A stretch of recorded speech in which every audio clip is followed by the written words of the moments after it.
Bonjour à tous, aujourd'hui je voulais vous faire le bilan lecture de février. Je ne vais pas vous parler de beaucoup de livres parce que j'en ai lu plusieurs pour Rivage. Et du coup je peux pas vous en parler parce que ce sont des manuscrits ou des livres qui ne sont pas encore sortis, donc voilà. Mais j'en ai lu en tout, alors je sais qu'on s'en fout cette année, je le dis quand même, j'en ai lu 15 en tout. Et je vous ai, d'ailleurs je suis en train de vous faire un vlog où j'essayais de lire d'autres livres, de finir d'autres livres pour moi en février. J'ai échoué. Donc vous verrez ces livres dans le vlog où vous les avez déjà vus selon si le vlog est sorti avant ou pas. Mais voilà, je vais pas vous parler de beaucoup de livres du coup. Je pense que je vais vous parler de 9, 10 livres. Ouais, 10 livres. Et il y en a donc, je ne peux pas. Mais certains sont vraiment très bien. Donc quand ils seront publiés, je vous les présenterai. Mais pour l'instant, je ne peux pas, donc voilà. Donc, alors je vais d'abord commencer par les livres que j'ai abandonnés, comme d'habitude, parce que sinon je les oublie. On va peut-être zoomer un peu parce que là, je ne vois rien. Alors, alors, le premier livre que j'ai abandonné, vous allez avoir une petite impression déjà vue, mais c'est pas grave. Le premier livre que j'ai abandonné, c'est Mood Machine de Liz Pelly. Oui, je l'ai aussi abandonné en janvier. Alors en janvier j'avais abandonné l'audiobook et en février j'ai abandonné le livre numérique à 13%. Parce qu'en fait ça m'intéressait pas en fait. Enfin, j'étais pas du tout, rien ne me restait en fait de ce que je lisais. J'étais pas du tout investie et enfin il y a trop de livres pour que je continue à lire des livres qui ne m'intéressent pas ou pour lesquels je ne suis pas assez intéressée. Donc voilà, peut-être un jour je le reprendrai parce que je trouve le propos intéressant, mais là c'était pas le moment du tout. Et j'ai aussi abandonné Night Film de Marisha Passel. Alors, c'est la deuxième fois. Et voilà, je suis assez déçue d'abandonner encore une fois ce livre parce que je voulais vraiment le lire. Mais en fait, j'ai noté pourquoi je l'avais arrêté en fait. J'étais pas intéressée par l'intrigue, ça ne me faisait pas peur, je ne m'attachais pas au personnage, il y en avait même un, le narrateur, que je ne supportais pas. Il n'y avait rien en fait qui m'agrippait à l'histoire, même le côté mixed media m'intéressait pas. Voilà, donc il n'y avait vraiment rien qui fonctionnait pour moi. Donc j'ai préféré arrêter.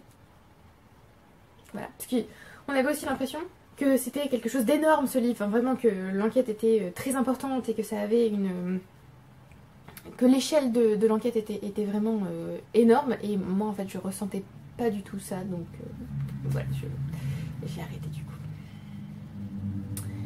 Voilà, mais globalement en fait ce mois-ci j'ai pas vraiment lu beaucoup de livres qui m'ont agrippée.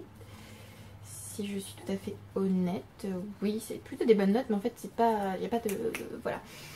Mais oui en fait je pense que c'est aussi le stress et le fait d'avoir beaucoup de travail, et du coup j'étais un peu pas tout à fait dedans à chaque fois, donc c'est peut-être ça, mais bon. D'ailleurs ça me fait penser que je n'ai pas fait le meilleur et le pire de l'année, donc de l'année pas du tout. Calme-toi en février. Le meilleur du mois et le moins bon du mois.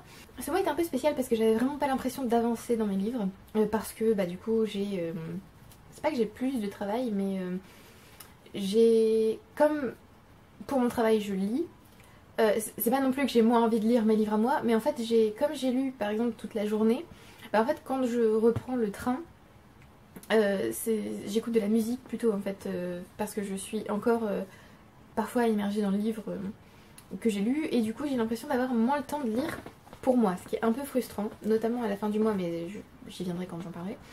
Mais voilà, donc je sens qu'il va falloir trouver un nouvel équilibre hein, pour les mois à venir, mais ça va se faire.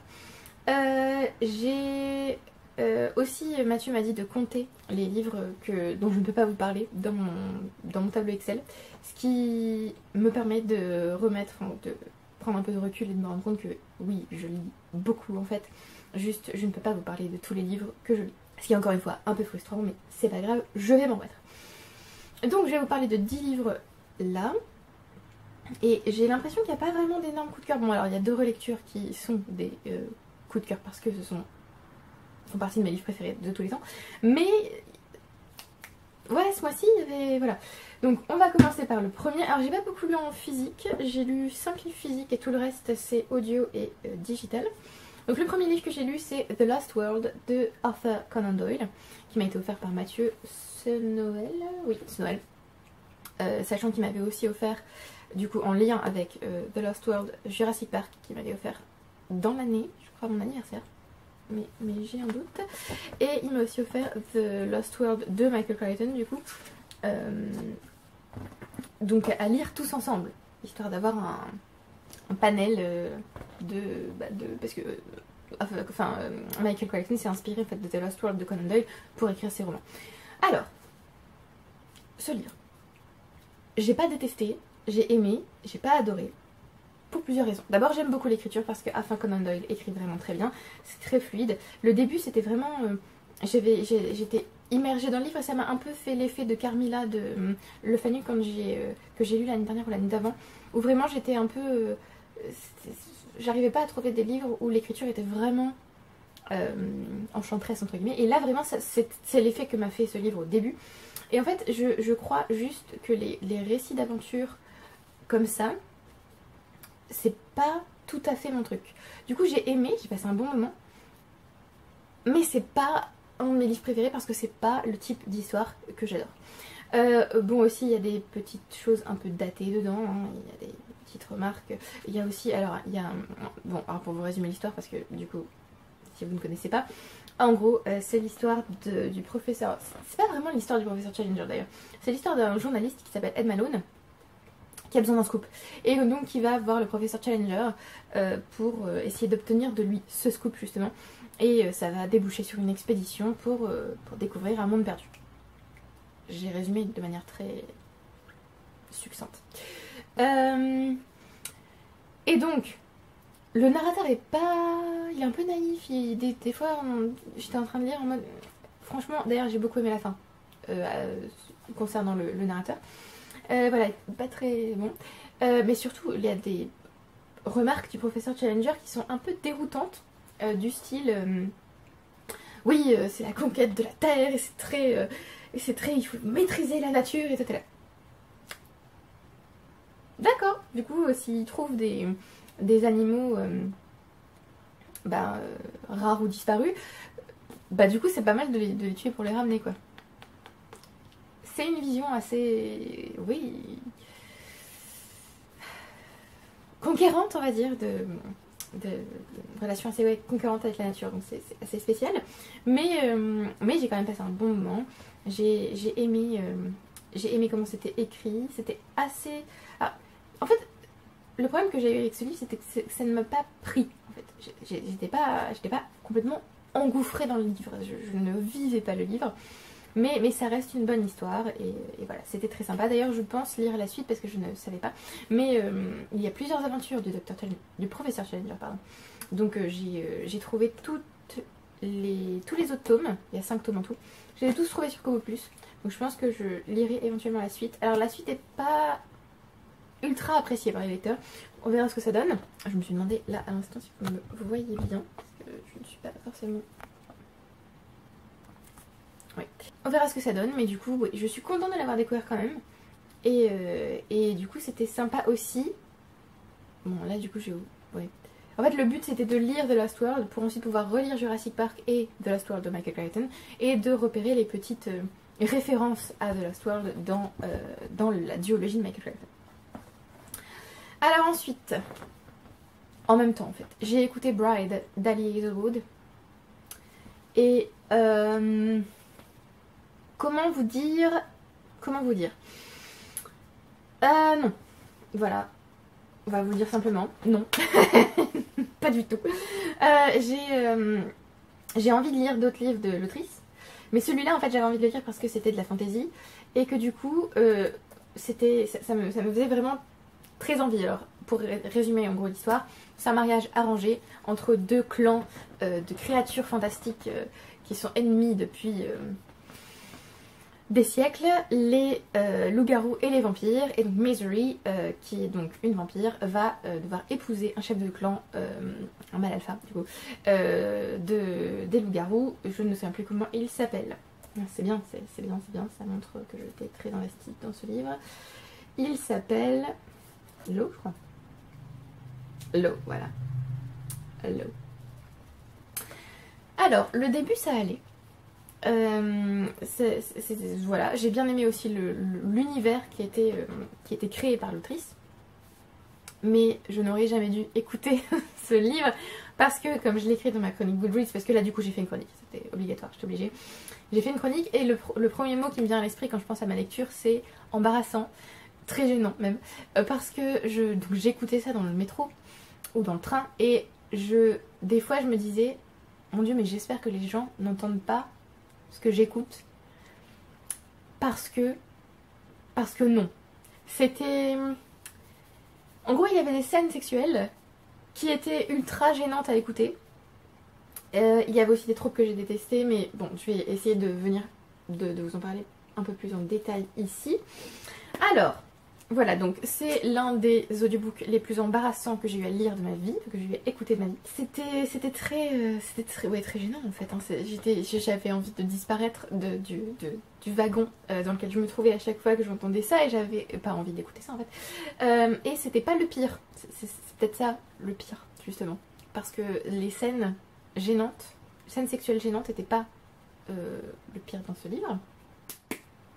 Voilà. Surtout, alors en fait le truc le plus gênant, je pense que je peux pas vous en parler parce que c'est un spoil.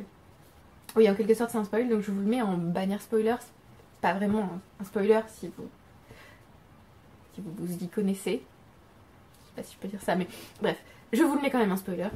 En gros, je pense que le truc le plus gênant dans les scènes de sexe, en fait, c'était l'espèce de noix, si j'ai bien compris. Enfin, je sais pas comment ça a été traduit en français, mais en anglais c'est the knot. Qu'est-ce qui se passe? Moi j'ai trouvé ça ultra gênant parce que je n'y connais pas du tout en biologie des loups, hein. Je ne savais pas que les loups avaient cette note et donc quand ils s'accouplent, c'est quelque chose qui on va dire qui crée une situation très embarrassante quand c'est appliqué à des êtres humains. Voilà. Et donc non, c'était trop pour moi. Non, c'était vraiment non. Du coup, c'est bien quelque part en fait que j'ai écouté ce livre parce que je me suis rendu compte que vraiment les romances surtout, avec des scènes sexuelles comme ça, ou à ce point, enfin non. En fait, les scènes sexuelles dans les livres, c'est non. J'aime bien les romances. Écoutez ce que je suis en train de dire, qu'est-ce qui se passe? J'aime bien certaines romances. Mais en fait les scènes sexuelles me gênent beaucoup en fait. Quand c'est suggéré ça va, mais j'ai pas du tout envie de lire ça en fait. Donc là c'était un level beaucoup trop... Non, c'était pas pour moi. Vraiment pas. Il y avait des...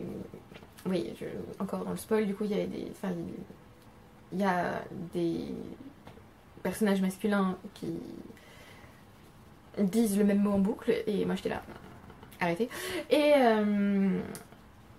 Et oui, des remarques sur oh là là, mais c'est beaucoup trop. Non, mais arrêtez, juste arrêtez ça. C'est beaucoup trop gênant. Donc voilà. Et puis il y a aussi une forme de gémissement. Non. Mais du coup, la narratrice, pour le coup, enfin, oui, la narratrice est une très bonne narratrice. Et je pense que c'était tout le problème aussi. Donc, si ça vous gêne aussi, n'écoutez pas l'audiobook. Quasiment, en fait, ne lisez pas le livre. Mais, enfin bon, moi, je vous dis ce que j'en ai pensé personnellement. Et c'est pas pour autant que vous ne devez pas vous lancer dans le livre, bien sûr. Alors, il y a quand même des choses que j'ai bien aimées, hein, notamment l'amitié entre Misery et une de ses amies. Je me souviens plus son nom parce que j'ai un peu tout oublié de ce livre en fait et je pense que c'est mieux. J'ai beaucoup aimé cette amitié, mais en fait comme elle n'est pas le centre du livre, bah en fait elle était oui un peu sur le côté et je trouvais ça franchement dommage. J'ai beaucoup aimé Anna qui était assez mignonne et j'adorais je trouve que ce personnage en fait est très attachant et son côté, son speech impediment, comme on dit ça en français, elle a une façon de mal prononcer les mots en fait qui la rend encore plus attachante. J'ai aimé aussi la relation qu'elle développe avec d'autres personnages. J'ai bien aimé l'univers qui est construit par l'autrice, le côté politique tout ça, mais en fait c'est beaucoup trop c'est vraiment un arrière-plan en fait, enfin, c'est vraiment pas mis en avant, donc bon, évidemment c'est une romance, donc logique, mais bon, j'aurais bien aimé en avoir un plus quoi, parce que c'était ça qui m'intéressait. En fait, faut que je lise de la fantasy quoi, c'est tout. Et j'ai aussi beaucoup aimé la notion de famille trouvée, hein, de found family en anglais, mais je ne peux pas vous en dire plus. Bon, petit spoiler. J'aurais aimé franchement avoir beaucoup plus de scènes avec cette found family justement, parce que on a le côté assez cosy de ces personnes qui se trouvent et de Migsory qui trouve un foyer. Il y a aussi une petite... pas une description d'ailleurs, mais des petites bribes de la relation qu'elle a avec son frère Owen, qui est son jumeau, qui était aussi super intéressant. Mais en fait c'était vraiment en arrière-plan de la romance en fait, et ce qui est encore une fois logique, mais du coup bah, c'était dommage parce que moi c'est ce qui m'intéressait. Voilà. Donc, j'ai voulu abandonner ce livre, mais en fait j'ai continué à lire parce que je voulais savoir... en fait il y a, on va dire, une espèce de mystère en fait enfin une espèce de mystère. Une disparition en fait qui est à l'origine du début du roman. C'est pour ça en fait que le roman commence. Et j'avais envie de savoir en fait comment ça allait se résoudre. Donc petit spoiler pour vous dire ce que c'est. J'avais envie de savoir en fait si Migsory allait retrouver Serena en fait et pourquoi elle avait disparu. Donc c'est pour ça aussi que j'ai continué à lire. Mais clairement j'ai pensé à abandonner ce livre parce que je n'aimais pas du tout la romance. Non, rien, non. Ça n'allait pas. Même avant les scènes de sexe, ça n'allait pas. Donc voilà, j'ai pas du tout apprécié. Je pense que j'essaierai quand même d'autres livres d'Ali Hazelwood parce qu'il me semble que tous ses romans sont pas comme ça. Hein, et donc j'ai vu quelques chroniques de gens qui l'aiment bien et visiblement c'est pas une exception mais c'est clairement différent de ce qu'elle écrit d'habitude. Donc je pensais au moins lire The Love Hypothesis ou Love Hypothesis. Et j'ai aussi Audrey qui m'a hypé pour lire Checkmate, je crois que ça s'appelle comme ça. Donc voilà, ça m'intéresse. Mais clairement je vais y aller doucement avec cette autrice. Alors visiblement dans Love Hypothesis et Checkmate il n'y a pas de scène sexuelle, ce qui est un soulagement parce que du coup je ne sais pas si ce sont ces scènes sexuelles à elle que je supporte pas ou les scènes sexuelles en général, sachant que déjà de base j'aime pas ça, mais vraiment là c'était un niveau vraiment gênant. Oui, j'ai aussi écrit qu'en fait à un moment donné j'étais pas du tout investie dans la romance, du coup comme c'est le centre du livre, bah voilà, hein, c'était un peu dommage. Même si j'ai aimé le début et l'idée et le début du livre, oui, effectivement. Et alors, du coup, là, gros spoiler, parce que c'est un peu ce qui était pire que les scènes qui m'ont gênée. En fait, j'avais compris assez rapidement que Migsory était la mate, en gros, enfin je sais pas comment traduire ça en français, mais c'est la compagne de l'eau, enfin la compagne, comment dire, biologique, je sais pas comment le dire autrement, mais c'est l'idée d'imprégnation en fait comme dans Twilight, l'idée d'imprégnation des loups en fait sur une compagne précise. Bah je savais en fait que Migsory était la compagne imprégnée de l'eau, et donc le concept me gênait aussi beaucoup, ainsi que la réaction de l'eau au fait que Migsory parle d'elle-même en étant sa compagne et que lui dise non mais en fait pas du tout, t'as pas compris, on sera jamais ça toi et moi, c'est juste un jeu entre nous en gros. Enfin, en fait il y a beaucoup trop de tropes qui n'allaient pas dans ce livre. Le fait qu'il la rejette parce qu'il l'aime trop, non, juste non. La miscommunication, oui, l'absence de communication, arrêtez ça en fait, juste c'est... Voilà. Il y a des choses qui m'ont vraiment beaucoup énervé. J'ai pas non plus aimé donc le concept de mate, même si je comprends bien que du coup bah, on est dans une meute de loups, donc voilà.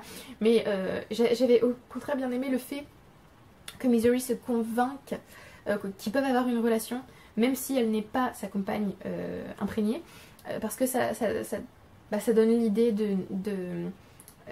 d'un amour différent de juste l'amour au premier regard, et du coup voilà, c'est parce qu'on est imprégné qu'on est compagnon pour toujours, partenaire pour toujours, ce genre de choses. C'était bien en fait d'avoir un concept un peu différent de cette idée de l'amour exclusif et éternel, et en fait non. Non, on retombe dedans, ce qui est franchement dommage. Donc oui, j'avais beaucoup aimé l'idée que c'était ok d'avoir une relation un peu différente, et en fait non. Donc voilà, et puis aussi elle est vierge.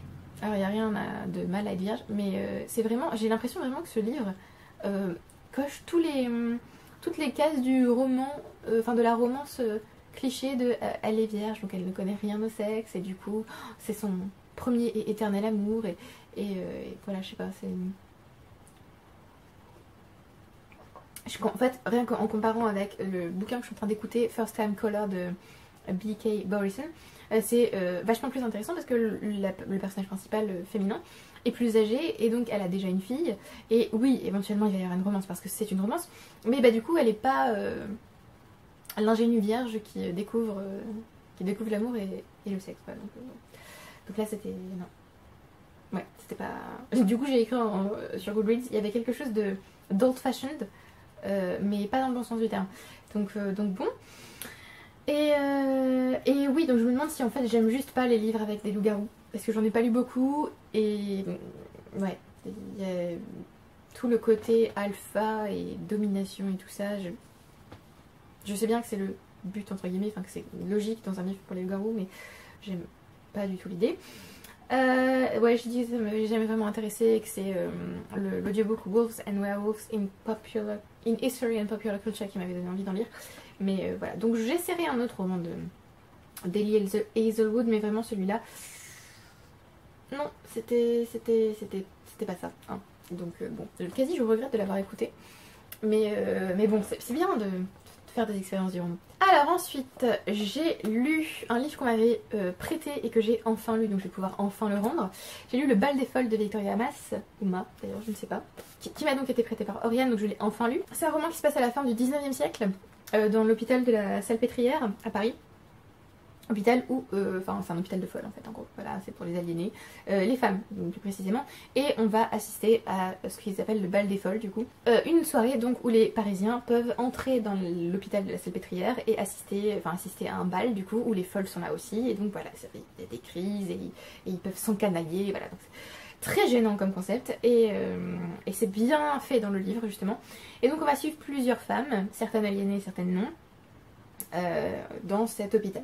Alors j'avais un peu de mal avec l'idée parce que moi les hôpitaux, les aliénés, tout ça, c'est un sujet qui est assez sensible et du coup j'aime pas lire des livres qui se passent dans des asiles, dans des hôpitaux ou avec des personnages aliénés. Alors les personnages aliénés à la rigueur ça va, mais dans un hôpital ou un asile non.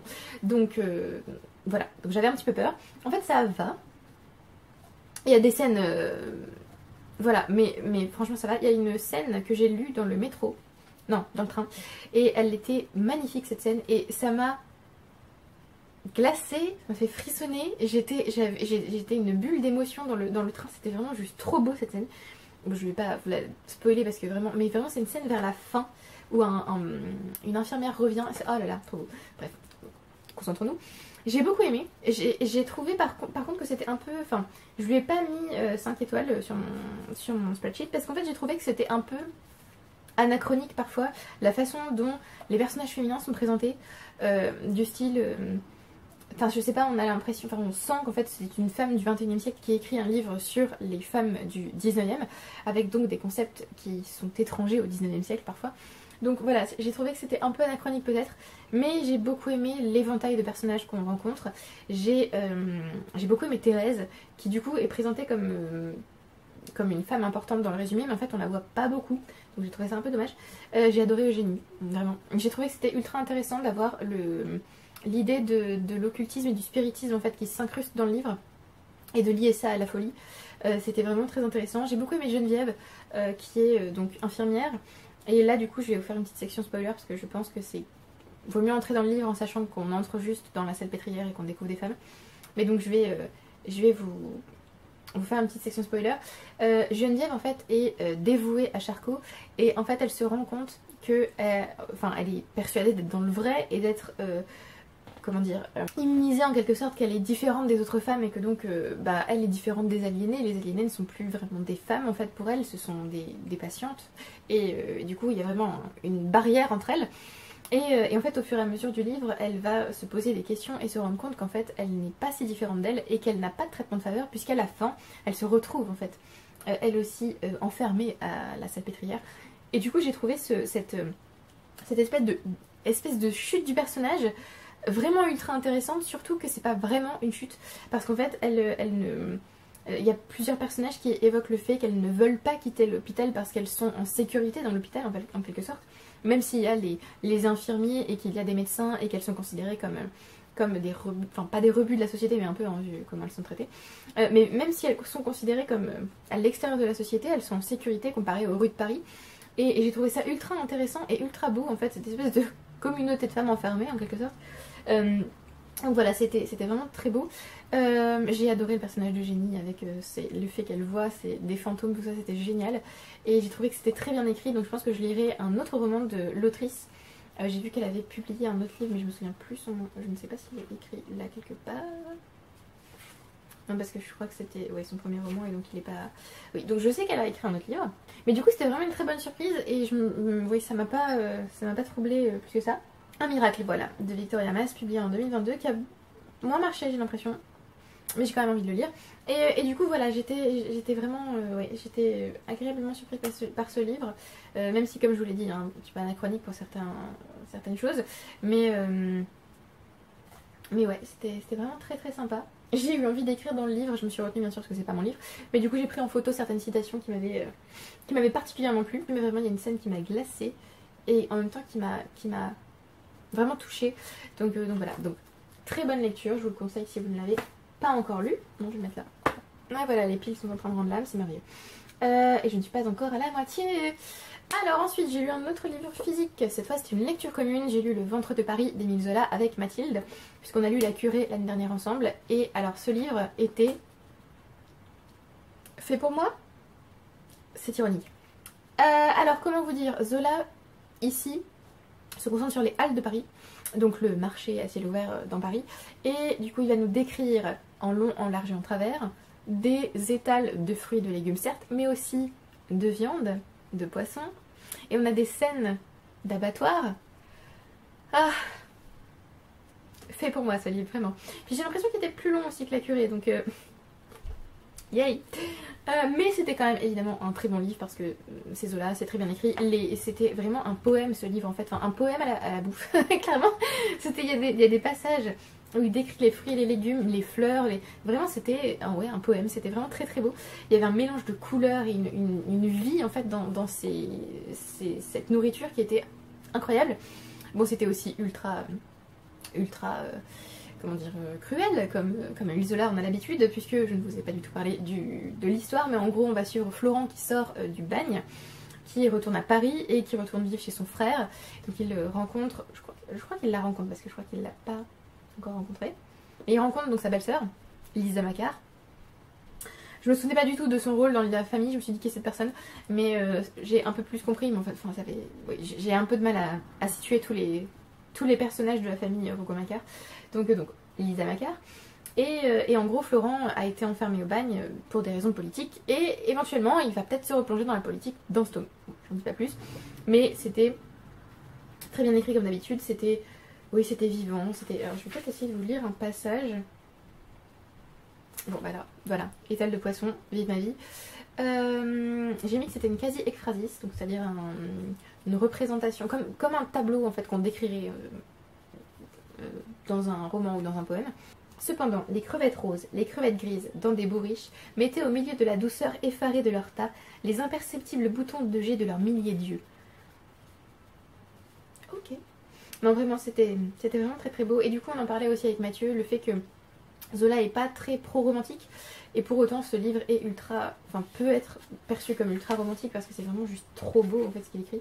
Donc bon voilà, c'est un peu ironique mais dans le bon sens du terme cette fois.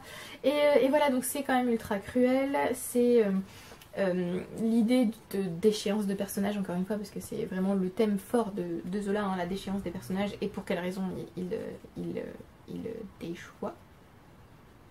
Je suis pas sûre de l'utilisation de ce verbe, mais c'est pas grave. C'était... Je peux éventuellement vous spoiler, je ne sais pas. Alors là je vous spoil pas mais il y a une scène, il y a quelque chose à la fin, c'est pas grand chose. Hein. C'est quelques mots et c'est pas... mais ça m'a éclaté le cœur et vraiment c'était juste horrible. Cette image de fin, page 349 dans une édition, cette image qui m'a... C'était beaucoup trop émouvant pour moi.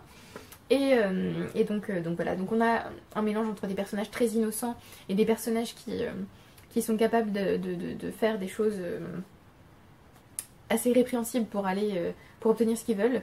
Le côté les gens bons et les autres gens, on va dire, ceux qui sont un peu marginaux. On a les gras et les maigres, c'est-à-dire ceux qui sont en bonne santé et qui profitent en fait ceux qui profitent du régime du Second Empire, et les maigres, ceux qui au contraire voudraient lutter pour mettre fin à ce régime, tout ça. Donc c'est encore une fois une réussite, bravo. Juste c'était parfois pas évident à lire, il y a à un moment donné, pas un massacre, mais il y a un abattage de poulet. J'étais là. Merci pour cette description, Zola. Voilà. Donc le prochain, c'est la conquête de Plassans. Je pensais que c'était la faute de l'abbé Mouret, mais non, c'est la conquête de Plassans que j'ai. Par contre, la faute de l'abbé Mouret, je ne l'ai, mais pas dans la bonne édition. Donc il faudra que je me trouve une édition du livre de poche. Parce que je sais que certains n'aiment pas, mais moi j'adore en fait avoir mes classiques dans cette édition aux tranches blanches, avec tous les Rougon-Macquart alignés comme ça. J'aime trop. Puis j'aime beaucoup en fait le choix des couvertures chez le livre de poche. Donc je n'ai plus de thé. Fin du monde. Alors ensuite, j'ai écouté What If Wanda Maximoff and Peter Parker Were Siblings de Shannon Maguire. Alors je l'ai écouté et quand j'étais arrivée, je crois, j'avais dépassé la moitié, je l'ai écouté sur Spotify et en fait mon compte d'heures s'est arrêté. Voilà, un petit peu comme avec First Time Caller là. Donc il me restait, enfin alors ça allait puisque du coup j'avais une journée à attendre. Là j'ai une semaine à attendre pour First Time Caller, donc c'est affreux quand on est pris dans l'histoire. Du coup j'étais un peu dégoûtée. Et du coup, après de tout le mois, je n'ai plus écouté d'audiobook, ce qui est bien dommage parce que du coup, ça a fait baisser mon nombre de livres. Mais bon, pardon. Donc, What If de Shannon Maguire, donc c'est une espèce de collection Marvel publiée par, je ne sais plus, Penguin, apparemment, où on a des hypothèses en fait. Par exemple, ici, et si Wanda Maximoff et Peter Parker étaient frères et sœurs. Voilà, on en a aussi un, si Loki était digne, ou un truc comme ça. Et l'autre c'est sur Venom. Alors celui-ci Venom m'intéresse pas parce que c'est pas un personnage qui m'intéresse. Celui sur Loki éventuellement. Celui-là m'intéresse aussi pour l'autrice que j'aime beaucoup. Et du coup j'ai vraiment apprécié ce livre, c'était vraiment sympa. Alors j'ai vu des critiques diverses et variées qui se plaignaient du fait qu'on se concentrait trop sur Wanda et pas assez sur Peter. Moi au contraire j'ai trouvé ça sympa parce que c'est plus Wanda qui m'intéressait que Peter en fait. J'ai aimé la façon dont l'histoire était construite. J'aime toujours autant la plume de Shannon Maguire qui a, enfin alors au fur et à mesure comme je lis beaucoup de ses livres, je me rends bien compte qu'elle a des tics d'écriture, des choses qui se retrouvent souvent dans ses livres. Alors ça me gêne plus ou moins, ça dépend. Dans October Day ça me gêne un peu plus que ici. Mais j'ai beaucoup aimé en fait suivre Wanda, avoir aussi un espèce de récit enchâssé et avoir une chronologie qui n'est pas du tout linéaire, puisque on va avoir des sauts dans le temps en fait. On va pas suivre Wanda de sa naissance à ce qui se passe on va dire à son âge adulte, mais on va vraiment avoir des espèces de scènes clés en fait de sa vie, puisque c'est America Chavez en fait qui est en dehors de cet univers, qui en fait va regarder, on va dire prendre une Wanda et un Peter dans un des univers où justement ils sont frères et sœurs, et en fait va voir en fait comment Wanda arrive à l'âge adulte. Et donc j'ai trouvé ça ultra intéressant. J'aimerais une suite, mais je ne suis pas sûre que ça va arriver. Mais enfin oui, j'ai été emportée en fait dans ce livre. C'est pour ça aussi que ça m'a franchement énervée de ne plus avoir d'heures d'écoute sur Spotify. Mais oui, j'ai pas grand chose à vous dire en fait. J'étais vraiment... Ouais, j'ai trouvé ça vraiment pas mal. Et vous ne me voyez plus du tout, je pense. C'est pas grave, je reviens. Je crois que j'ai pas fait de chronique. Non, parce que je suis pas encore arrivée là. Non, pas du tout. Et oui, j'ai passé un bon moment. Voilà, j'étais investie. Et ouais.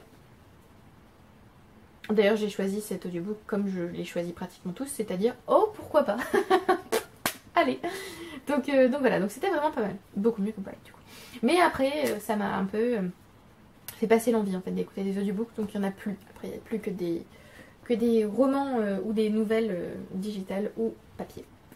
Un peu dommage. Donc ensuite, j'ai lu Graveyard Shift d'Amel Rio. Alors, c'est une nouvelle qui se centre sur des personnages qui se rassemblent dans un cimetière la nuit parce qu'ils font tous de l'insomnie. Et voilà, c'est un peu, on va dire, l'arrière-fond, l'arrière-plan oui, du livre. Et en fait j'ai trouvé ça... Alors j'ai déjà beaucoup aimé l'avant-propos parce que du coup l'autrice nous parle de son problème d'insomnie et elle nous parle de comment cette histoire est née. Donc ça j'avais trouvé ça sympa, surtout que ça se terminait par je vous souhaite une bonne nuit et moi justement j'allais coucher quand elle a dit ça. Donc toujours sympa quand une de vos autrices vous souhaite bonne nuit. Mais du coup en fait l'histoire en elle-même j'ai trouvé ça un peu dommage parce que il y a beaucoup de personnages déjà et dans une nouvelle aussi courte c'est compliqué je trouve. Enfin moi en fait je me suis mis en tête qui était qui. Et la nouvelle était finie en fait. Donc il n'y avait pas assez de temps pour que je puisse m'attacher aux personnages et comprendre qui était qui et vraiment bien me les situer. J'ai bien aimé certains personnages, j'ai bien aimé le décor aussi. L'église était... Enfin c'était une super idée en fait de mettre une église en ruine dans sa nouvelle. J'ai aussi aimé le côté un peu science-fiction ou science qui dégénère. J'ai beaucoup aimé ça. Mais en fait c'est pas... Enfin... ça va trop, j'ai trouvé que ça allait trop vite en fait et c'est franchement dommage parce que du coup j'avais vu quelque part que ça devenait intéressant au moment où ça s'arrête et je suis d'accord, j'ai beaucoup aimé la fin. Mais je trouve effectivement que du coup il y avait tellement plus à faire et tellement plus à dire et c'est dommage que ça s'arrête aussi vite. Voilà, donc un peu dommage. Mais je lirai bien sûr Hot Wax d'Amel Rio qui sort cette année parce que déjà c'est un roman complet donc je me dis que voilà. Et puis j'aime bien, enfin alors d'ailleurs je dis ça, le fait que ce soit trop court, mais en fait j'ai lu une nouvelle d'Amel Rio où il y avait je crois 2 personnages et c'était vraiment très bien. Donc là je pense qu'en fait il y avait trop de personnages et ouais il y avait... Ouais. Pourtant il y a des scènes, enfin... En fait on peut même pas dire que le début est long parce que ça on entre direct dans ce qui se passe quoi. Enfin il n'y a pas de trop longue présentation et c'est peut-être ça le problème du coup. Parce que c'est pour ça aussi peut-être que j'ai eu du mal avec qui est qui.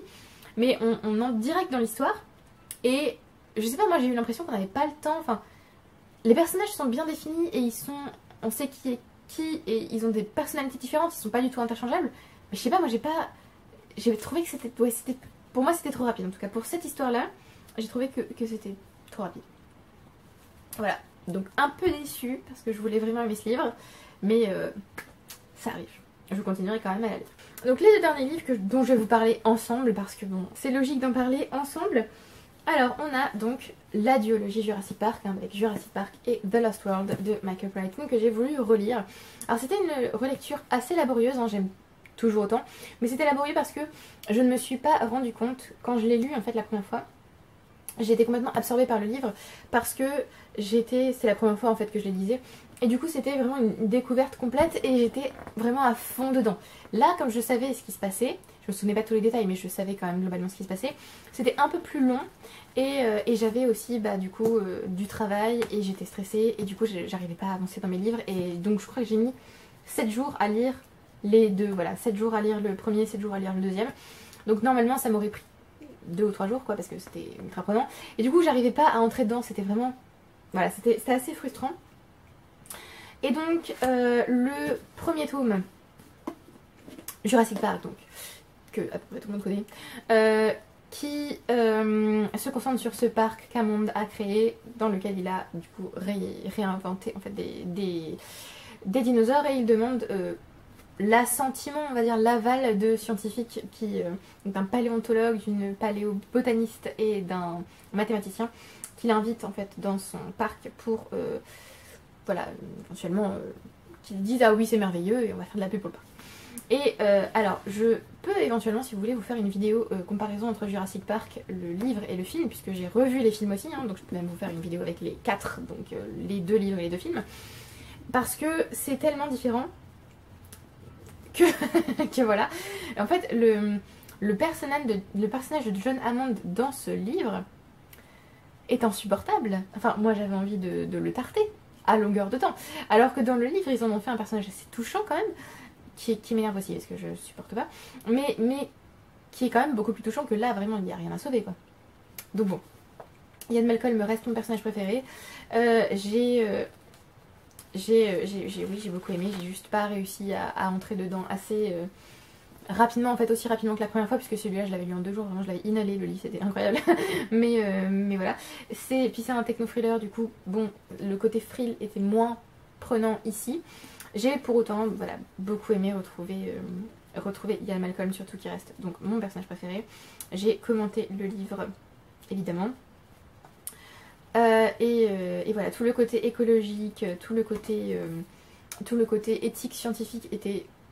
Bah là en fait, j'ai l'impression que j'ai absolument tout compris. Alors que je suis pas sûre que c'était le cas la première fois que j'ai lu Jurassic Park. Donc vraiment là c'était... Voilà. Top. Je le relirai pas pour l'instant. Mais génial. Et The Lost World, pareil. Alors par contre, The Lost World, je comprends pourquoi j'avais... Alors, je sais pas que j'avais plus aimé The Lost World que Jurassic Park. Mais j'avais un ultra bon souvenir de ce livre. Et j'ai revu le film et le film est horrible. Mais bon, je vous ferai une vidéo si vous voulez là-dessus. Mais le film... Est-ce qu'on peut pas en parler s'il vous plaît? Et donc j'ai appris entre temps qu'en fait Michael Crichton ne voulait pas faire de suite. Ce qui est logique parce que la fin de Jurassic Park c'est vraiment une fin. Voilà, une fin. Et donc The Lost World va contredire certaines choses qui se passent dans Jurassic Park. Ce que j'avais pas fait, enfin ce avec quoi j'avais pas fait attention du tout quand je l'ai lu la première fois parce que j'étais vraiment trop dedans. Mais voilà, il y a des choses un peu contradictoires. Il y a des choses pas logiques du tout. Hein. Dès le début en fait, enfin je veux dire le premier, enfin le prologue, les premières phrases du prologue, les 3 premiers paragraphes en fait. Non, c'est pas logique. Mais ça c'est pas grave, moi j'étais contente donc ça va. Mais surtout je trouve que les... Enfin à nouveau, hein, j'ai perdu ma chronique sur le Blitz de Jurassic Park, donc j'étais ultra vénère. Donc je l'ai réécrite en entier, mais ça ne... Voilà, ce ne sera pas la première chronique de base que j'avais adoré écrire. Celle-là je l'ai pas perdue, alléluia. Mais du coup j'ai relu un petit peu ce que j'avais écrit parce que j'ai sauvegardé certaines chroniques, pas encore tout parce que j'en ai 1300 donc clairement j'ai pas eu le temps de tout faire, mais j'ai sauvegardé au moins la chronique de The Lost World sachant que j'allais le relire.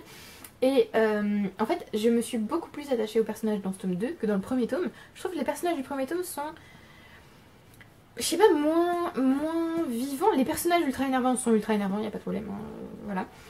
Y a des réflexions de certains personnages où j'étais là du genre oui machin meurt, ouais c'est normal, c'est le méchant de l'histoire.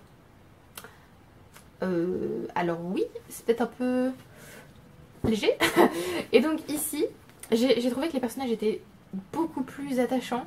Et il y a aussi le côté cocon, parce que du coup ils sont tous au même endroit, dans un endroit assez isolé et voire exigu. Du coup voilà, c'était super bien ça. Il y a aussi des scènes, alors j'allais dire des scènes un peu plus cruelles que dans le film, mais en fait non, ils les ont juste réinvesties différemment.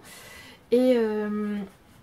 la fin, par contre la fin il n'en a rien à faire l'auteur là. Non parce que la fin, la septième configuration, c'est genre 3 pages 4 pages.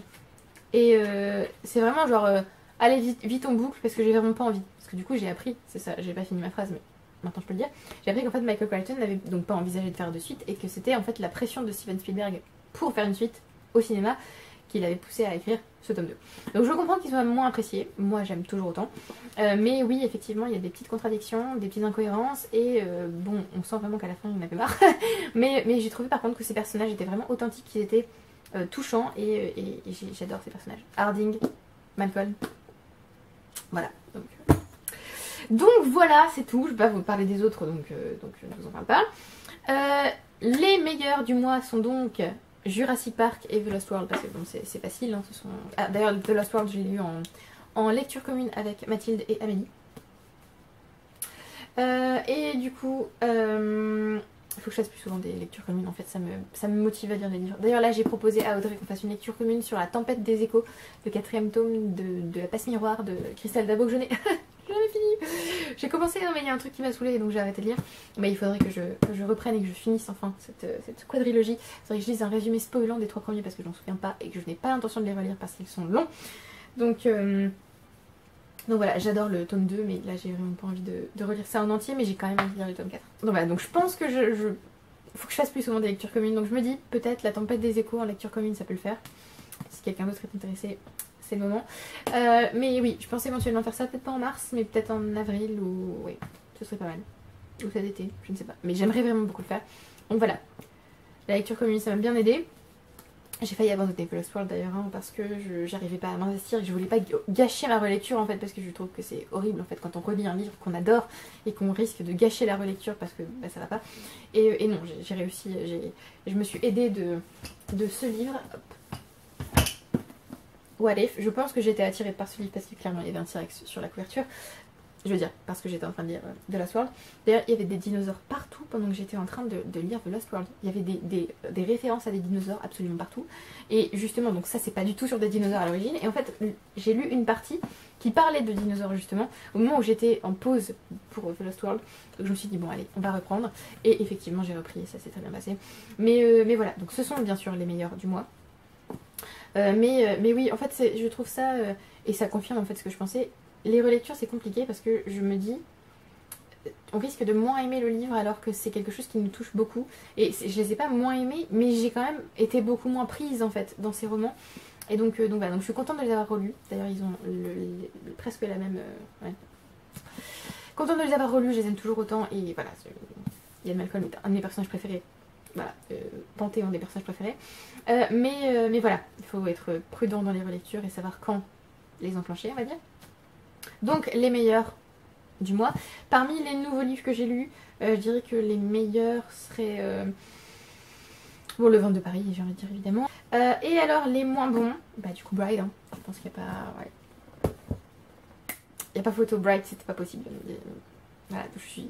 Alors après, on peut aimer, mais moi c'est juste pas mon truc. Donc voilà. C'est bien aussi de savoir ce qui ne vous convient pas et ce qui n'est pas votre truc. Voilà, donc je pense que c'est tout pour cette vidéo.